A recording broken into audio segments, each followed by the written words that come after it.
Maingat na pinulot ni Jacqueline ang bawat piraso ng basag na florera.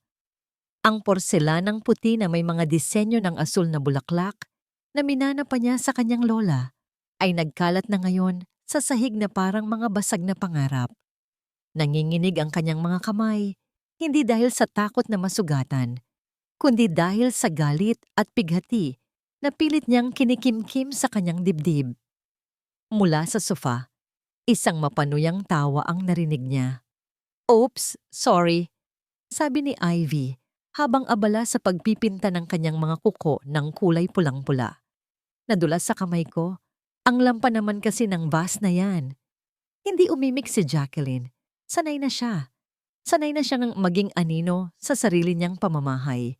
Sanay na siyang tiisin ang bawat salita, bawat kilos na parang karayom na tumutusok sa kanyang pagkatao. Bawat araw, ganito ang eksena. Siya ang asawa, pero siya ang utusan. Siya ang may-ari ng puso ng lalaking pinakasalan niya sa simbahan, pero iba ang reyna sa trono. Maya-maya pa'y narinig niya ang tunog ng sasakyan ni Renante. Bumukas ang pinto at pumasok ang kanyang asawa, dala ang amoy ng alak at pabango ng ibang babae. Ngunit para kay Jacqueline, ang amoy na yon ay amoy ng pag-asa. Isang baluktot na pag-asa na baka sakaling na ngayon, sa araw na ito, ay kakampihan siya nito. Ngunit tulad ng dati, nabigo siya. "Anong nangyari dito?" tanong ni Renante, hindi sa kanya, kundi kay Ivy. Mabilis na tumayo si Ivy at sumiksik sa bisig ni Renante, ang kanyang mga matay nagpapanggap na puno ng luha. "Babe, I'm so sorry. Aksidente lang. Nahawakan ko lang, biglang nahulog." Tumingin si Renante kay Jacqueline. Ang mga mata nito'y kasing lamig ng yelo. "Hindi ka ba nag-iingat? Alam mo namang mamahalin ang mga gamit dito? Sa susunod, iligpit mo ang mga bagay na pwedeng makasira sa araw ni Ivy." Isang mainit na likido ang unti-unting namuo sa mga mata ni Jacqueline. Pero pinigilan niya ito. Hindi siya iiyak. Hindi sa harap nila. Lumapit si Renante sa kanya. Inaasahan ni Jacqueline ang isang sigaw, isang mura, ngunit iba ang ginawa nito. May dinukot ito mula sa kanyang wallet. Isang bungkos ng gusot na mga pera. "Oh, heto," sabi ni Renante sa mas mahinang boses, na para bang isang sikreto nilang dalawa. "Halos magmakaawa ako. Para lang mautang to, para sa hospital bills ng nanay mo. Kaya sana naman, Jacqueline, huwag mo nang dagdagan ang mga problema ko." Napatingin si Jacqueline sa perang nasa palad nito. Ang bawat lukot sa papel ay parang sampal sa kanyang pagkatao. Ito ang kadena na gumagapos sa kanya sa impyernong ito. Ang kalusugan ng kanyang ina. Ang utang na loob na paulit-ulit isinusumbat sa kanya ni Renante. Kinuha niya ang pera. "Salamat," halos pabulong niyang sabi. "Good," sabi ni Renante, at hinalikan ito sa noo. Isang halik na walang init, walang pagmamahal. Pagkatapos ay tumalikod na ito at inakay si Ivy papasok sa kanilang silid. Ang silid na dati ay sa kanilang dalawa. Naiwan si Jacqueline sa sala, kasama ang mga basag na piraso ng kanyang nakaraan at ang gusot na pera na kumakatawan sa kanyang kasalukuyan. Pumasok siya sa maliit na kwarto sa dulo ng pasilyo, ang dating silid ng mga katulong. Doon, sa ibabaw ng isang maliit na mesa, ay ang litrato ng kanyang ina. Nakangiti ito, bago pa man ito dapuan ng sakit na unti-unting umuubos sa lakas nito. Niyakap niya ang litrato. "Para sa'yo. Nay," bulong niya. "Kahit ano, titiisin ko." Habang pinupunasan niya ang kanyang mga luha, biglang tumunog ang kanyang cellphone. Isang hindi pamilyar na numero.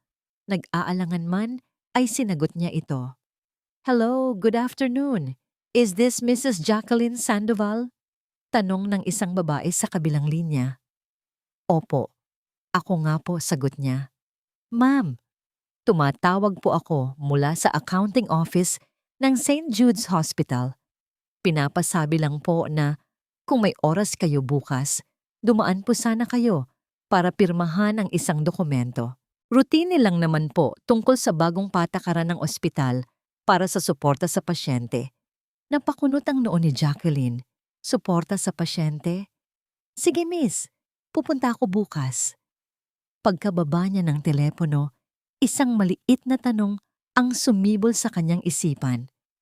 Isang tanong na matagal na niyang ibinaon, ngunit ngayon ay unti-unting naghahanap ng liwanag. Tahimik ang pasilyo ng St. Jude's Hospital. Para kay Dr. Matias, ang katahimikang ito ay isang pamilyar na musika, isang paalala ng mga buhay na kanyang sinasalba at mga laban na kanyang hinaharap araw-araw. Sa kanyang pag-iikot, isang silid ang palagi niyang binibigyan ng espesyal na atensyon, ang silid ni Althea Reyes. Pagpasok niya sa kwarto, naabutan niya si Renante na masuyong pinupunasan ang kamay ng biyenan.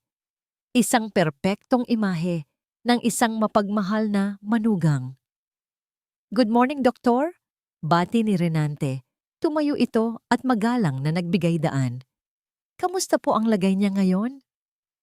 "Stable naman siya," sagot ni Matias habang sinusuri ang vital signs ni Althea. Ang mahalaga ay nagre-respond siya sa gamot. Ngunit habang abala si Matias sa kanyang ginagawa, naramdaman niya ang isang mahinang pagpisil sa kanyang kamay. Si Althea, kahit hirap ng magsalita, ay may sinasabi ang kanyang mga mata. Isang mensahe ng takot at pakiusap. Lumapit si Matias, nagkukunwaring inaayos ang una ng pasyente. "Doktor," halos pabulong na sabi ni Althea. Sapat lang para marinig niya. "Ang anak ko, si Jacqueline. Alagaan mo siya." Napakunot ang noo ni Matias. Hindi ang sariling kalagayan ang inaalala ng matanda, kundi ang kanyang anak. Bago pa man siya makasagot, mabilis nang lumapit si Renante. "Nay, huwag na po kayong magsalita. Magpahinga lang po kayo," sabi ni Renante. At nawala na ang pagkakataon ni Matias na magtanong pa.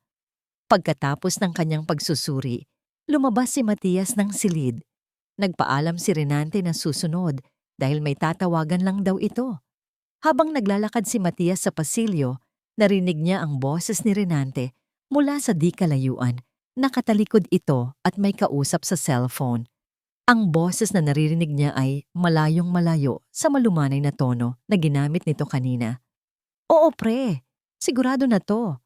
Malaking kita to sa bagong investment," mayabang na sabi ni Renante. "Huwag kang mag-alala," sagot ko ang puhunan.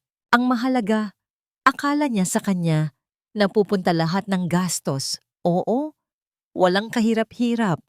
Basta manahimik ka lang dyan. Biglang napatigil si Matias. Ang mga salitang yon ay hindi tugma sa imahe ng isang lalaking halos magmakaawa para sa hospital bills ng kanyang biyenan.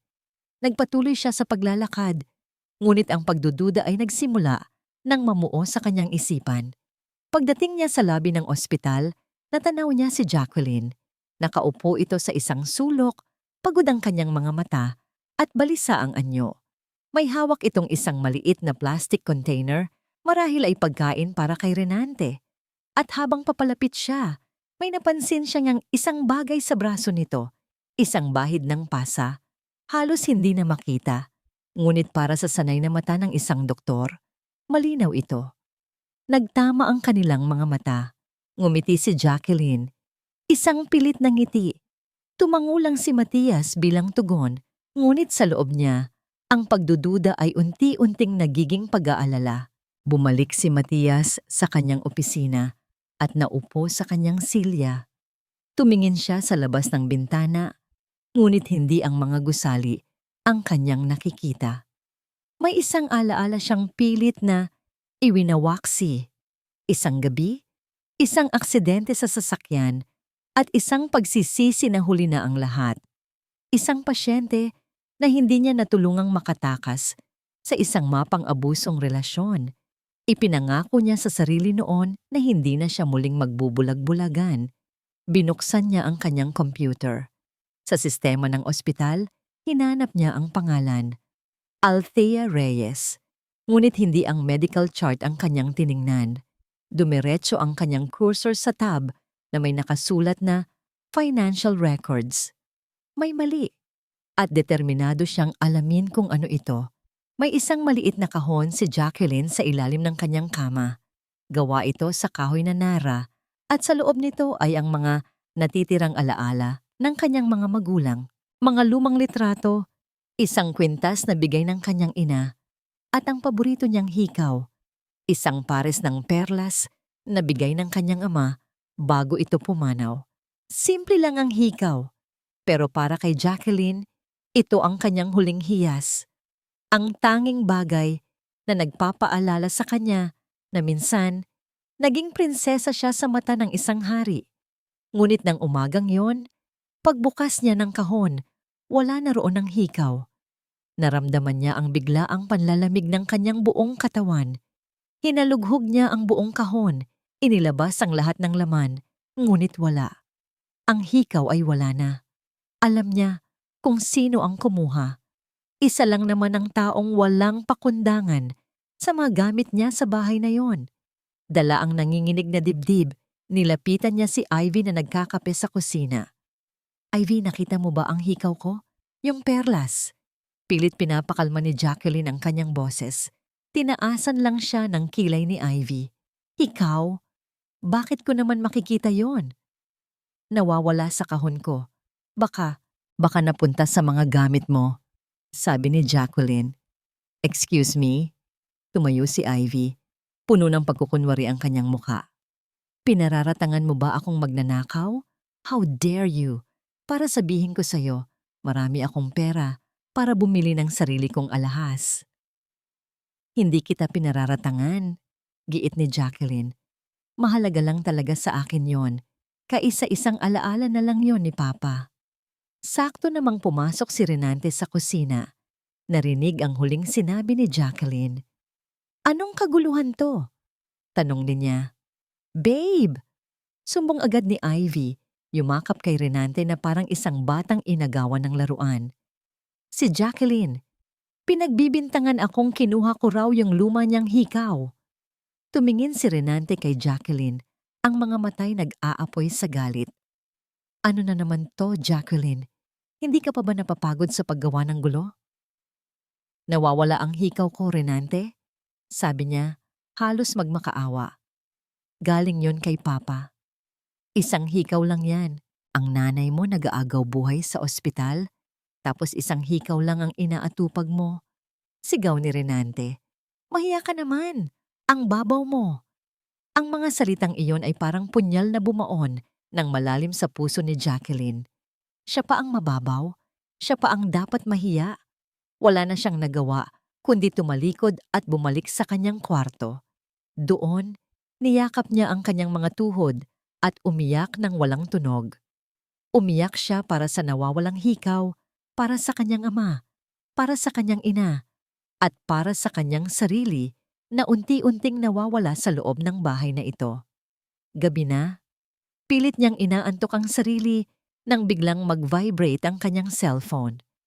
Isang notification mula sa social media. Binuksan niya ito. Isang bagong post mula kay Ivy. Isang selfie. Nakasuot ito ng isang bagong bestida, nakangiti ng napakatamis sa harap ng salamin. At sa kanyang tenga, kumikinang sa ilalim ng ilaw. Ang isang pamilyar na pares ng hikaw na perlas. Biglang tumigil ang pag-iyak ni Jacqueline. Napalitan ng isang kakaibang pakiramdam ang pighati. Isang pakiramdam na matagal na niyang hindi naramdaman. Galit. Isang tanong ang biglang sumulpot sa kanyang isipan. Malinaw at matalas na parang kidlat. Paano nagagawang magsakripisyo ng isang tao ng libu-libong piso para sa kalusugan ng kanyang ina, pero ninanakaw ang isang bagay na hindi mabibili ng pera? Hindi tugma, mayroong mali. Kinabukasan, maaga siyang gumising, naligo, nagbihis at tumingin sa salamin. Ang babaeng nakatingin pabalik sa kanya ay pagod at may malalim na mga mata. Ngunit sa kauna-unahang pagkakataon, sa loob ng maraming taon, may ningning ito. Isang ningning ng determinasyon. Pupunta siya sa ospital. At hindi lang para pumirma ng isang papel. Ang hangin sa loob ng ospital ay malamig at amoy gamot. Dati, ang pakiramdam na ito ay nagdudulot ng kaba kay Jacqueline, isang paalala sa karamdaman ng kanyang ina.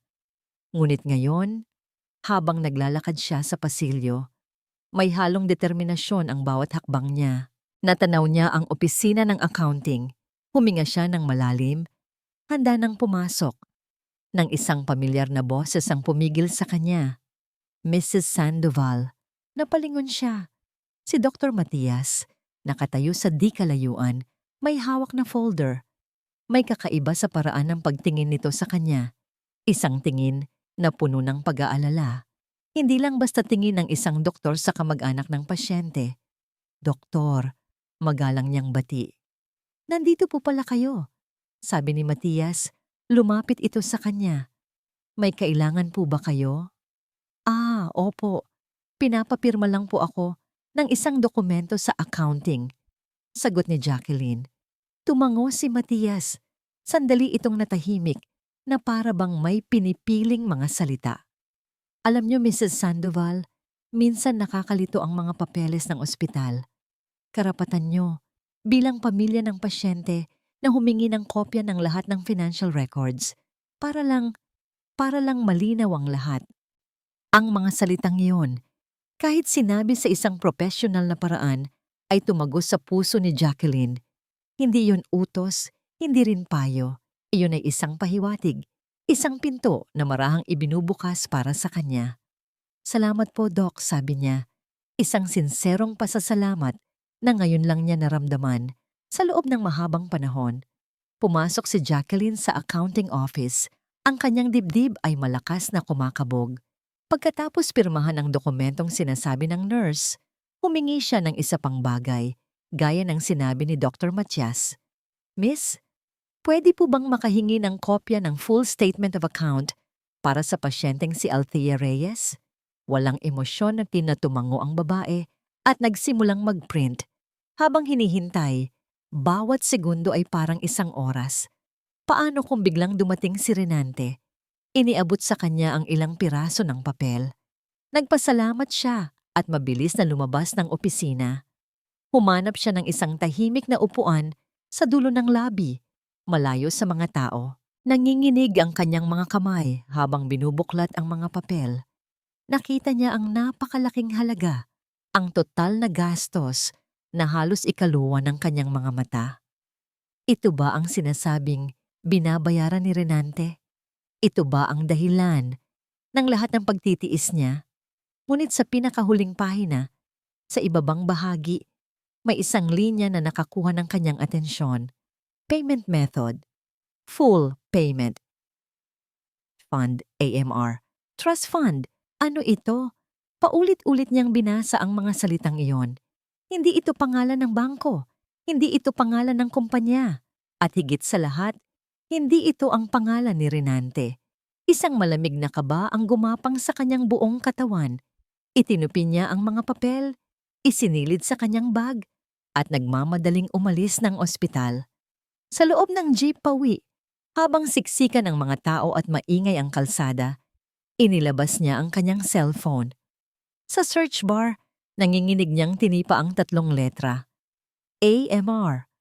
Walang lumabas na malinaw na resulta. Ngunit may isang ideya na pumasok sa kanyang isip. Idinagdag niya ang apelyido ng kanyang ama. AMR. Antonio M. Reyes ang pangalan ng kanyang yumaong ama. Napatakip siya sa kanyang bibig. Ang mga luha ay nagsimulang mamuo sa kanyang mga mata. Hindi pwede. Imposible. Pagdating niya sa bahay, tulala siyang naupo sa sofa. Inilabas niya muli ang statement of account. Tinitigan niya ang mga letrang yon na ngayon ay may bagong kahulugan. Ang lahat ng kasinungalingan, ang lahat ng pagpapanggap, ang lahat ng pagtitiis. Biglang bumukas ang pinto. Napakaaga para umuwi si Renante. Pumasok ito at nakita siya.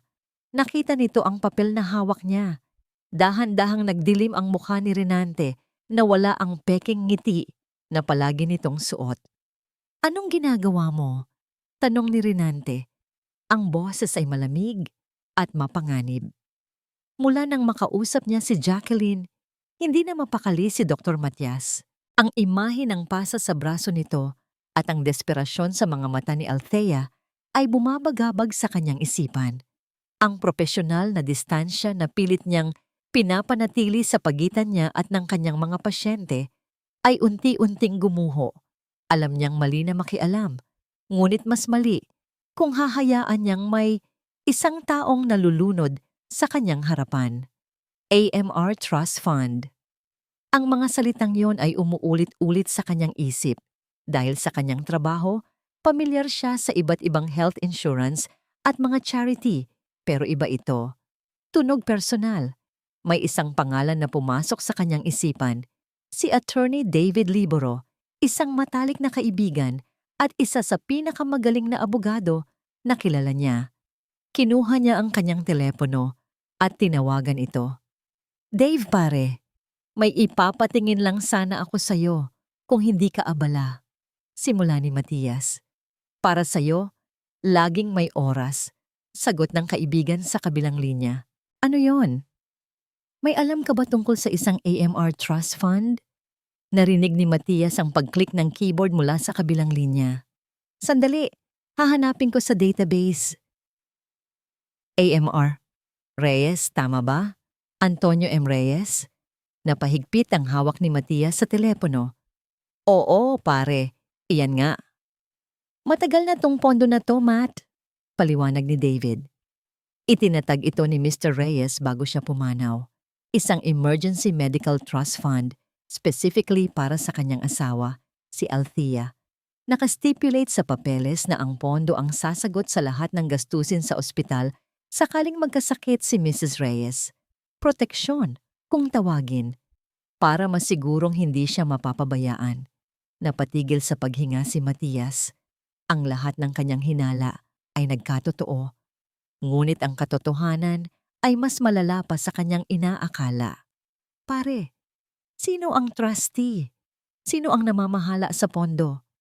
Tanong ni Matias, umaasang hindi ang pangalang nasa isip niya ang maririnig. Ang manugang niya, isang Renante Sandoval.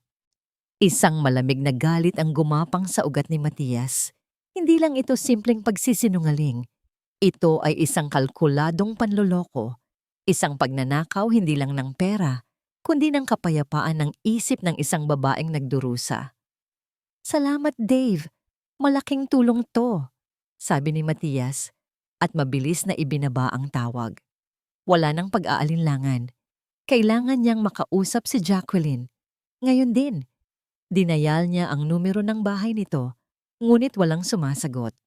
Tinawagan niya ang cellphone nito. Nagring lang ito nang nagring. Isang masamang kutob ang kanyang naramdaman. Hindi na siya nag-isip pa.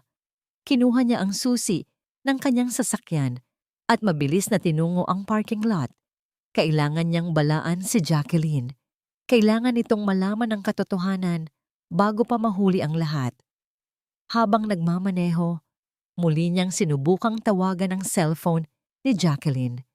Sa wakas, pagkatapos ng ilang ring may sumagot. Hello? Ang boses ni Jacqueline ay nanginginig at puno ng takot. Jacqueline, si Dr. Matias to. Mabilis niyang sabi. Nasaan ka? Huwag kang uuwi sa bahay ninyo. Magkita tayo. Doktor, narinig niya ang isang hikbi. Nasa bahay na po ako at nandito na siya. Nanlamig ang buong katawan ni Matias. Umalis ka dyan. Ngayon din. Pupuntahan kita. Magkita tayo sa coffee shop malapit sa ospital, yung kapihan sa kanto. Mag-ingat ka. Ibinaling niya ang manibela at mas binilisan ang pagpapatakbo. 20 minuto ang lumipas na parang 2 oras. Nakaupo si Matias sa isang sulok ng coffee shop, hindi mapakali. Bawat taong pumapasok ay tinitingnan niya. Hanggang sa pumasok ang isang babaeng nakayuko, nakasuot ng jacket na may hood. Si Jacqueline. Naupo ito sa tapat niya. Ang muka ay namumutla at ang mga mata ay namumugto. Inabutan niya ito ng isang basong tubig. Okay ka lang? Tanong niya. Kahit alam niyang napakatangang tanong noon, umiling lang si Jacqueline. May kailangan kang malaman, seryosong sabi ni Matias. Inilabas niya ang isang folder na naglalaman ng mga impormasyong ibinigay ni David. Inilatag niya ang lahat sa mesa. Ang AMR Trust Fund. Ang ibig sabihin niyan ay Antonio M. Reyes, panimula niya. Itinatag yan ng papa mo para sa mama mo. Siya ang nagbabayad ng lahat mula pa sa simula. Napatingin si Jacqueline sa mga dokumento. Ang kanyang mga labi ay nanginginig. Nakita ni Matias ang pagbabago sa kanyang mga mata, mula sa pagkalito, patungo sa pagkabigla, at sa huli, sa isang matinding kirot. Ngunit sa gitna ng kirot na yon, may isa pang emosyon na lumitaw. Ibig sabihin, bulong ni Jacqueline. Lahat ng sinasabi niya, lahat ng pera na binibigay niya sa akin, kasinungalingan lang? Tumango si Matias. Hindi lang yan, siya ang trustee. Alam niya ang tungkol sa pondo. Alam niya mula pa sa simula.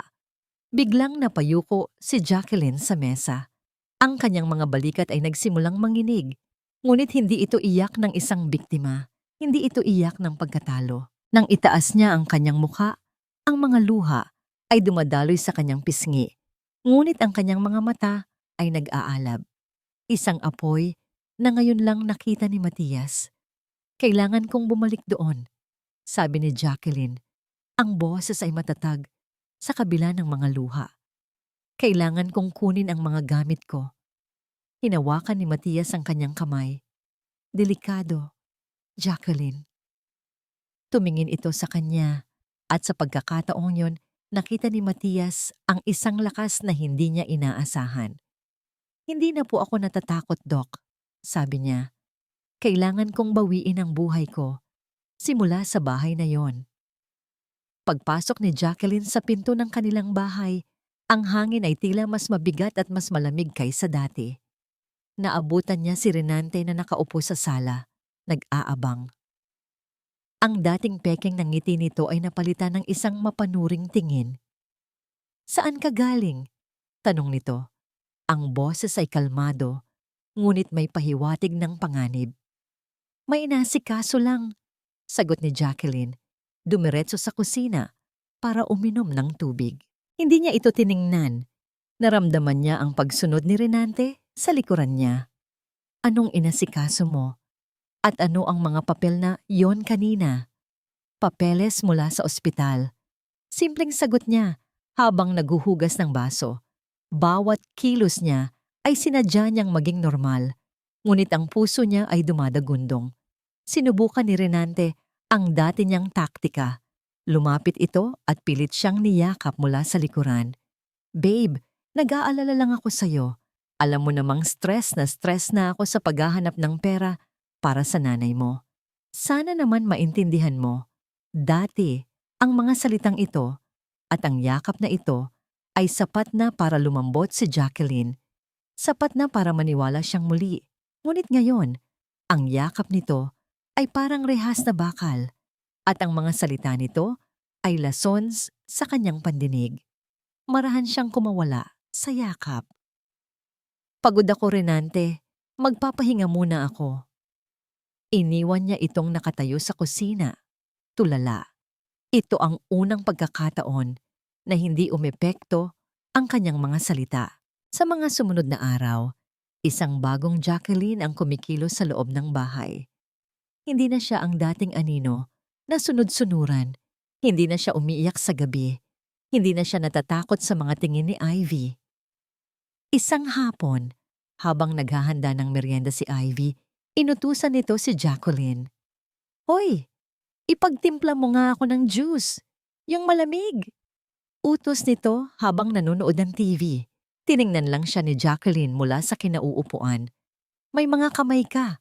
Kumuha ka ng sarili mo. Napatanga si Ivy, hindi makapaniwala sa narinig. Maging si Renante, na nagbabasa ng dyaryo, ay napatingin. Nagsimulang mamuo ang galit sa mukha ni Renante. Ang pagkawala ng kontrol sa sitwasyon ay isang bagay na hindi niya matanggap. Nang gabing iyon, habang nasa banyo si Jacqueline, Narinig niya ang malakas na kalabog mula sa kanyang silid. Paglabas niya, bumungad sa kanya ang isang naghalong eksena. Ang kanyang mga damit ay nakakalat sa sahig. Ang mga gamit sa ibabaw ng kanyang mesa ay pinaghahagis at si Renante ay nandoon. Galit na hinahalughog ang kanyang aparador. Nasaan? Nasaan ang mga papeles na kinuha mo sa ospital? Sigaw nito. Hindi natinag si Jacqueline. Bakit, Renante? May tinatago ka ba? Tanong niya pabalik. Ang boses ay matatag. Ang kanyang katapangan ay lalo lang nagsindi sa galit ni Renante. Lumapit ito at marahas siyang hinawakan sa braso. Huwag mo akong sinusubukan, Jacqueline. Baka nakakalimutan mo kung sino ang bumubuhay sa nanay mo. Talaga ba? Hamon ni Jacqueline. Tinitigan niya ito ng diretso sa mata. Ikaw nga ba talaga? Natigilan si Renante. Sa isang saglit, nakita ni Jacqueline ang pag-aalangan sa mga mata nito. Takot. Binitiwan siya nito at padabog na lumabas ng kwarto. Naiwan si Jacqueline sa gitna ng nagulong silid. Alam niyang mapanganib ang kanyang ginagawa. Pero alam din niyang wala na siyang babalikan. Ang digmaan ay nagsimula na. Habang inaayos niya ang mga nagulong gamit, may isang bagay na nakakuha ng kanyang pansin sa ilalim ng kama. Isang bagay na matagal na niyang hindi napapansin. Isang lumang baul na bakal ng kanyang ama. Ang susi nito ay palagi niyang suot bilang palawit sa isang luma niyang kwintas. Nanginginig ang mga kamay, binuksan niya ang baul. Sa loob, sa ilalim ng mga lumang dokumento, may isang makapal na folder at sa ibabaw nito, isang sobrang may nakasulat na pangalan niya. Kinuha niya ang kanyang cellphone at pasimpleng nag-text kay Dr. Matias habang tinitiyak na walang nakikinig sa labas ng pinto. Doc, may nahanap po ako. Isang baul ni Papa. Dahan-dahan niyang binuksan ang sobre. Sa loob ay isang liham, isinulat ng pamilyar na kamay ng kanyang ama. At ang unang linya ay nagpatigil sa kanyang paghinga. Anak kong Jacqueline, kung binabasa mo ang sulat na ito, ibig sabihin, nangyari na ang pinakakinatatakutan ko. Ang bawat salita sa sulat ng kanyang ama ay parang patak ng ulan sa tuyong lupa ng kanyang kaluluwa. Unti-unting nagbibigay linaw sa lahat ng bagay na matagal nang madilim. Nakasulat doon ang lahat. Ang pagdududa ng kanyang ama sa tunay na intensyon ni Renante. Ang pagtatatag nito ng trust fund. At ang pinakamasakit sa lahat, ang katotohanan tungkol sa bahay na kanilang tinitirhan. Hindi ito binili ni Renante. Ang bahay na ito ay ang huling pamana sa kanya ng kanyang ama. Maingat na inilagay sa ilalim ng kanyang pangalan bago ito pumanaw. Nanginig ang buong katawan ni Jacqueline. Ang bahay na ito, ang bawat sulok nito na naging saksi sa kanyang pagdurusa, ay pag-aari pala niya. Ang lugar kung saan siya naging alipin ay ang kanyang kaharian. Dala ang sulat sa kanyang kamay, lumabas siya ng silid. Ang takot na dati niyang nararamdaman ay napalitan na ng isang matinding galit. Isang galit na naghahanap ng katarungan. Naabutan niya si Renante at Ivy sa sala, nagtatawanan habang nanonood ng pelikula. Para silang hari at reyna sa isang trono na ninakaw mula sa kanya. Renante. Ang boses niya ay malamig at matalas, sapat para patigilin ang kanilang tawanan. Tumingin si Renante sa kanya at pagkatapos ay sa sulat na hawak niya. Ano na naman yan? Lumakad si Jacqueline palapit. Hindi inaalis ang tingin sa kanyang mga mata. Sulat mula kay Papa. At ano naman ngayon? Mayabang na sagot ni Renante. Alam ko na ang lahat. Sabi ni Jacqueline. Ang boses ay nagsisimulang manginig sa pinipigilang emosyon. Alam ko na ang tungkol sa trust fund. Alam kong hindi mo ginagastos ang sarili mong pera. Alam kong ninanakaw mo ang perang dapat ay para sa nanay ko. Napatawa si Renante. Isang tawang nakakainsulto. Maging si Ivy ay napangisi. At ngayon mo lang nalaman? Ang talino mo talaga. No, hindi nagpatinag si Jacqueline. At alam ko na rin ang tungkol sa bahay na to. Dagdag niya, itinaas ang sulat. Pag-aari ko to. Pamana sa akin ni Papa. Kaya ngayon din, gusto kong umalis kayo. Sa wakas natinag din si Renante. Ngunit hindi sa paraang inaasahan ni Jacqueline. Ang pagkagulat sa mukha nito ay mabilis na napalitan ng isang ngangiting demonyo. Talaga? Kalmadong sabi ni Renante. Tumayo ito, lumapit sa isang cabinet at may kinuha mula sa loob. Isang makapal na folder katulad ng nahanap niya sa bowl. Magaling ang papa mo, Jacqueline. Inihanda niya ang lahat, sabi ni Renante habang dahan-dahang binubuklat ang folder. Pero mas magaling ako. Inilapag niya sa mesa ang isang dokumento, isang deed of sale, at sa ibaba, malinaw na nakapirma ang pangalan niya, Jacqueline Reyes Sandoval. Ano to? Nalilitong tanong ni Jacqueline. Hindi mo naaalala? Mapanuyang tanong ni Renante. Ito yung mga papeles na pinapirma ko sa'yo noon. Yung sinabi kong para sa loan application sa bangko, para daw may dagdag na pondo sa pagpapagamot ng nanay mo. Ang sabi mo pa nga. Sige babe, pirmahan ko lahat. Para kay mama. Biglang nanlambot ang mga tuhod ni Jacqueline. Naalala niya ang araw na yon. Ang pagmamadali, ang tiwala, ang pag-asa. Ang bahay na to, sabi ni Renante, habang tinatapik ang dokumento, ay legal na naibenta sa akin. Sa napakaliit na halaga at may pirma mo. Kaya kung mayroon mang dapat umalis dito, Jacqueline, ikaw yon. Lumapit ito sa kanya. Ang mukha ay ilang pulgada na lang ang layo. Kaya ngayon, may pagpipilian ka. Bulong nito, ang bawat salita ay parang kamandag. Maaari kang manatili dito bilang aking utusan at manahimik. O maaari kang umalis, dalhin mo ang may sakit mong ina at mamuhay kayo sa kalye. Ang bahay na ito ay sa akin. Ang pera ng nanay mo ay hawak ko. Ang buhay ninyong dalawa ay nasa mga palad ko. Ang lahat ng lakas, lahat ng galit, lahat ng pag-asa na naramdaman ni Jacqueline kanina ay biglang naglaho na parang bula. Napatingin siya sa paligid. Ang mga pader ng bahay ay tila lumalapit, handa siyang durugin. Ang hangin ay nawala. Ang sahig ay tila gumuho sa ilalim ng kanyang mga paa. Wala siyang laban. Wala siyang kapangyarihan. Bawat daan ay sarado. Bawat pag-asa ay patay. Dahan-dahan siyang napaluhod sa sahig. Ang sulat ng kanyang ama ay nahulog mula sa kanyang nanginginig na kamay. Talo na siya. At sa kauna-unahang pagkakataon, naramdaman niya ang tunay na kahulugan ng kawalan. Wala nang natitira.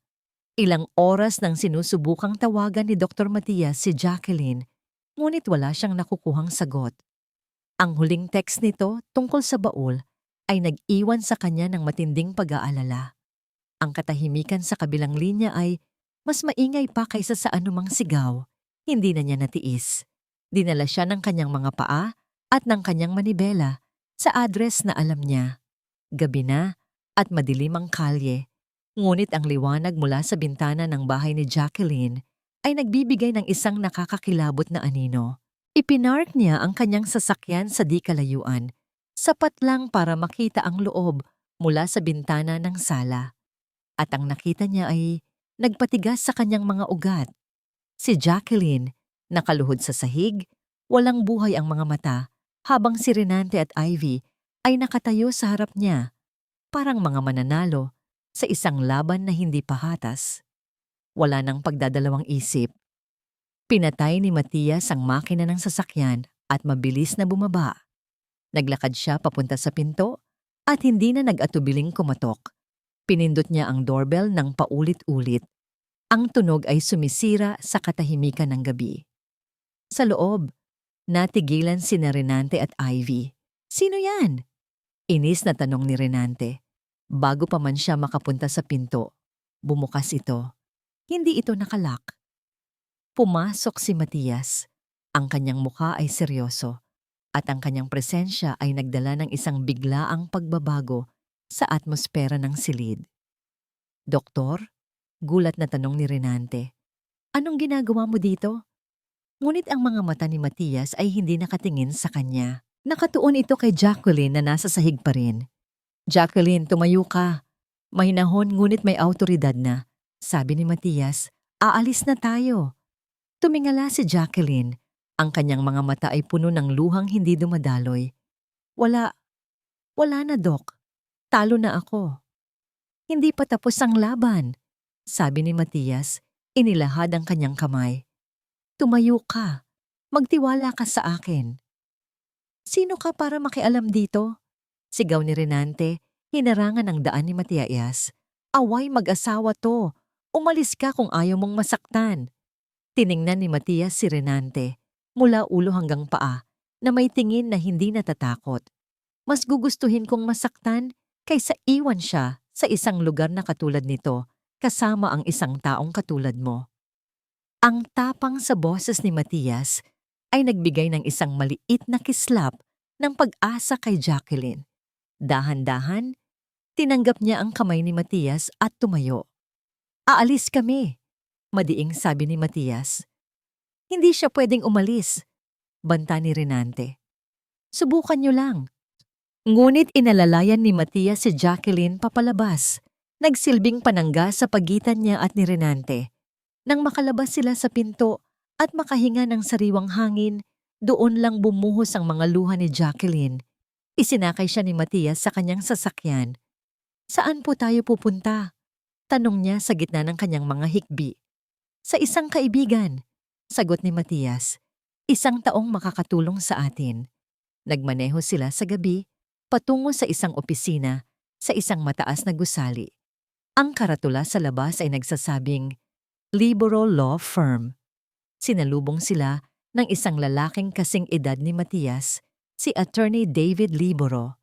Sa loob ng kanyang opisina, habang humihigop ng mainit na tsaa, ikinuwento ni Jacqueline ang lahat, mula sa sulat ng kanyang ama hanggang sa deed of sale na ipinakita ni Renante. Ibinigay niya ang kopya ng dokumento na nakuha niya mula sa baul. Kinuha ni Attorney Libero ang papel at sinuri ito ng mabuti sa ilalim ng ilaw. Bawat segundo ng kanyang katahimikan ay nagpapabigat sa dibdib ni Jacqueline. "Mukhang legal ang lahat," malungkot na sabi ni Jacqueline. "May pirma ko." "Oo, may pirma mo nga," sabi ni Attorney Libero, hindi inaalis ang tingin sa papel. "Pero ang problema, Jacqueline, ay ang petsa." "Anong problema sa petsa?" tanong ni Matias. Tinaas ni Attorney Libero ang kanyang tingin at sa unang pagkakataon, isang maliit na ngiti ang sumilay sa kanyang mga labi. Ang petsa ng pagkakapirma at pagkakanotaryo ng deed of sale na ito ay October 23, 2023. Tumingin siya kay Matias. "Ama't alalahanin mo, anong nangyari kay Jacqueline nung linggong iyon?" Biglang nanlaki ang mga mata ni Matias habang may naalala. Mabilis niyang binuksan ang kanyang laptop at nag-type. Pagkatapos ng ilang segundo, humarap siya kay Jacqueline. "Jacqueline, mula October 21 hanggang October 25 ng nakaraang taon, nakakonfine ka sa St. Jude's Hospital dahil sa dengue fever. Mayroon tayong medical records para patunayan yan." Napatingin si Jacqueline sa abogado. Naguguluhan? "Ano pong ibig sabihin nun?" Ngumiti si Attorney Libero, isang ngiti ng isang mandirigma na nakahanap ng butas sa kalasag ng kalaban. "Ibig sabihin, imposibleng ikaw ang pumirma sa dokumentong ito sa harap ng isang notaryo publiko sa petsang ito dahil nasa ospital ka." Paliwanag niya. Gumawa siya ng isang malaking pagkakamali. Isang bagong pag-asa ang biglang sumibol sa puso ni Jacqueline, mas maliwanag at mas malakas kaysa dati. "Hindi lang natin pwedeng bawiin ang bahay." Dagdag pa ng abogado, "ang boses ay puno ng kumpiyansa. Maaari natin siyang ipakulong para sa falsification of public documents at estafa." Kinabukasan, bumalik si Jacqueline sa bahay na minsan niyang tinawag na impyerno. Ngunit ngayon, iba na ang hangin. Hindi na siya ang biktimang naglalakad papasok. Siya ang bagyong handang manalasa. Hindi siya nag-iisa. Nasa likod niya si Dr. Matias ang kanyang anino ng suporta at si Attorney Liboro ang kanyang espada ng katarungan. Naabutan nila sina Renante at Ivy na nag-aalmusal sa kusina. Ang kanilang mga mukha ay puno ng pagtataka at pagkatapos ay pagkayamot nang makita kung sino ang mga dumating. "Anong ginagawa niyo dito?" Mataray na tanong ni Ivy. "Lalo ka na." Turo nito kay Jacqueline. "Hindi ba't pinalayas ka na?" "Hindi mo pwedeng palayasin ang isang tao sa sarili niyang pamamahay." Kalmadong sagot ni Jacqueline. Napatawa si Renante. "Paulit-ulit na lang ba tayo, Jacqueline? Ipakita ko ulit sa'yo ang papeles. Ang bahay na to ay sa akin." "Talaga ba?" Tanong ni Attorney Liboro. Humakbang pasulong at inilapag ang kanyang briefcase sa mesa. "Baka gusto mong tingnan muna ang mga papeles na dala namin." Binuksan ng abogado ang briefcase at inilabas ang isang serye ng mga dokumento. Isang kopya ng medical record ni Jacqueline mula sa St. Jude's Hospital, isang kopya ng deed of sale, at isang complaint affidavit na nakahanda ng isampa sa korte. October 23, 2023, basa ni Attorney Liboro. Ayon sa dokumentong ito, pumirma si Mrs. Sandoval sa harap ng isang notaryo. Ngunit ayon naman sa official records ng ospital, ng araw na yon, nasa ilalim siya ng hospital care dahil sa dengue. Sino kaya ang nagsasabi ng totoo, Mr. Sandoval? Biglang nag-iba ang kulay ng mukha ni Renante. Ang kanyang kayabangan ay unti-unting napalitan ng hindi maipintang kaba. Tiningnan niya si Jacqueline, na ngayon ay nakatingin sa kanya ng diretso, walang bakas ng takot. "Mga gawa-gawa niyo lang yan," sigaw ni Renante, ngunit ang kanyang boses ay basag. "Hindi ito gawa-gawa," sabi ni Jacqueline. Ang kanyang boses ay matatag at malinaw. "Ito ang katotohanan na pilit mong itinago. Tinapos mo na ang laro, Renante." Lumapit siya sa mesa, kinuha ang demanda at inilapag ito sa harap ni Renante. "Laro ng panloloko. Laro ng pagnanakaw sa pondo ng nanay ko. Laro ng pag-aabuso sa kabaitan ko." Biglang nataranta si Ivy. Nakita niya ang pagguho ng mundo na ipinangako sa kanya ni Renante. Tumayo siya, kinuha ang kanyang bag at sinubukang tumakas. "Saan ka pupunta?" tanong ni Jacqueline, humarang sa kanyang daan. "Kasama ka sa lahat ng to. Saksi ka. At kung hindi ka magsasalita, kasabwat ka." "Wala akong alam dyan," palusot ni Ivy, nanginginig. Sa gitna ng kaguluhan, narinig nila ang tunog ng sirena ng pulis sa labas. Dala ni Attorney Liboro ang dalawang unipormadong pulis papasok ng bahay. Nang makita ni Renante ang mga pulis, alam niyang tapos na ang lahat. Ang kanyang mundo ng kasinungalingan ay gumuho na. "Renante Sandoval," sabi ng isang pulis, "inaaresto ka namin sa kasong falsification of public documents at estafa." Habang pinupusasan ng mga pulis si Renante, ang kanyang mga mata ay puno ng galit na nakatuon kay Jacqueline. "Hindi pa tayo tapos," sigaw niya. "Sinisira mo ang buhay ko." Tiningnan siya ni Jacqueline, hindi na may galit, kundi may awa. "Hindi ako ang sumira sa buhay mo, Renante," mahinahon niyang sagot. "Ikaw ang sumira sa sarili mong buhay at wala ka nang makukuha pa mula sa akin." Dinala ng mga pulis si Renante palabas. Sumunod si Ivy, umiiyak at nagmamakaawa, habang kinukuha rin ng isa pang pulis ang kanyang testimonya. Naiwan si Jacqueline sa sala kasama si Matias. Ang katahimikan na bumalot sa kanila ay hindi na ang katahimikan ng takot, kundi ang katahimikan ng kapayapaan. Tumingin siya sa paligid ng bahay. Ang mga pader na dati ay tila mga rehas ng kulungan, ay ngayon ay mga saksi na lamang sa kanyang paglaya. Huminga siya ng malalim, isang paghinga na matagal na niyang ipinagkait sa sarili. Sa wakas, malaya na siya. Lumipas ang ilang buwan. Ang ingay ng kaso ay unti-unting humupa at napalitan ng katahimikan ng isang bagong kabanata. Si Renante ay napatunayang nagkasala at nahatulan ng maraming taong pagkakakulong. Si Ivy bilang kapalit sa mas magaan na parusa ay tumestigo laban sa kanya at pagkatapos ay naglaho na parang bula. Ang bahay na naging saksi sa lahat ng sakit ay naibenta na.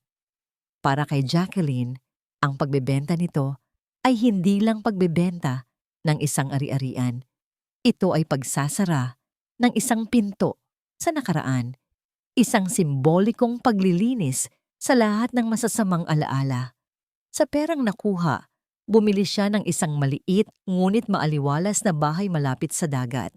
Dito, kasama ang kanyang ina na ngayon ay malakas na at unti-unti nang bumabalik ang sigla, nagsimula silang muli. Isang hapon, habang nagdidilig si Jacqueline ng mga halaman sa kanilang maliit na hardin, isang pamilyar na sasakyan ang huminto sa tapat ng kanilang gate. Bumaba mula rito si Dr. Matias, may dalang isang maliit na paso ng halaman na may bulaklak na sunflower. Para sa bagong hardin mo, sabi niya, isang mainit na ngiti ang nakapinta sa kanyang mga labi. Salamat, Matt, sagot ni Jacqueline. Tinanggap ang halaman. Sa paglipas ng mga buwan, ang doktor ay naging Matt at ang pasyente-doktor na relasyon ay naging isang malalim na pagkakaibigan. At marahil, higit pa. Mula sa balkonahe, nakita nila si Althea na nakaupo sa kanyang wheelchair, masayang nagbabasa ng libro habang tinatangay ng hangin mula sa dagat ang kanyang buhok na ngayon ay nagsisimula ng tumubo muli. Kumaway ito sa kanila, isang tunay na ngiti, walang bahid ng takot o pag-aalala. Naglakad-lakad muna tayo, yaya ni Matias. Naglakad sila sa dalampasigan. Ang kanilang mga paa ay lumulubog sa basang buhangin. Ang papalubog na araw ay nagpinta sa kalangitan ng kulay kahel at rosas. Walang masyadong salita sa pagitan nila. Isang komportableng katahimikan lamang. Hindi kailangan ni Jacqueline ng mga matatamis na pangako o mga bulaklak na salita. Ang kailangan niya ay ang presensya ng isang taong nakakita sa kanya noong siya'y basag na basag at tinulungan siyang buuin muli ang kanyang sarili. Masaya ka ba dito? Tanong ni Matias. Tumingin si Jacqueline sa malawak na karagatan, sa mga alon na humahalik sa dalampasigan. Sobra, sagot niya. Sa unang pagkakataon sa loob ng maraming taon, pakiramdam ko, humihinga ako ng malaya. Huminto sila sa paglalakad. Humarap si Matias sa kanya. Ang kanyang mga mata ay sumasalamin sa ganda ng papalubog na araw. Dahan-dahan, hinawakan nito ang kanyang kamay. Ang init ng palad nito ay nagbigay ng kapanatagan sa kanyang puso. Nang maramdaman niya ang lamig ng hangin, isinuot ni Matias ang kanyang jacket sa mga balikat ni Jacqueline. Isang simpleng kilos, ngunit para kay Jacqueline, iyon ang kahulugan ng tunay na pag-aalaga. Isinandal niya ang kanyang ulo sa balikat ni Matias at magkasama nilang pinanood ang paglubog ng araw. Ang bawat alon na bumabalik sa dalampasigan ay tila naghuhugas sa mga huling bakas ng sakit ng nakaraan. Ang pag-ibig na nakamamatay ay nagturo sa kanya ng mapapait na aral, ngunit ang pag-ibig na nagpapagaling, na tahimik na dumating sa anyo ng isang mabuting doktor, ang nagturo sa kanya kung paano muling mabuhay. Tumingala siya sa langit na unti-unti nang napupuno ng mga bituin. Sa isang sulok ng kanyang puso, naramdaman niya ang ngiti ng kanyang ama. Salamat pa, bulong niya sa hangin. Isang bagong simula, isang bagong pag-asa, at isang pag-ibig na hindi nang aalipin, kundi nagpapalaya. Sa wakas, si Jacqueline ay tunay nang nakauwi.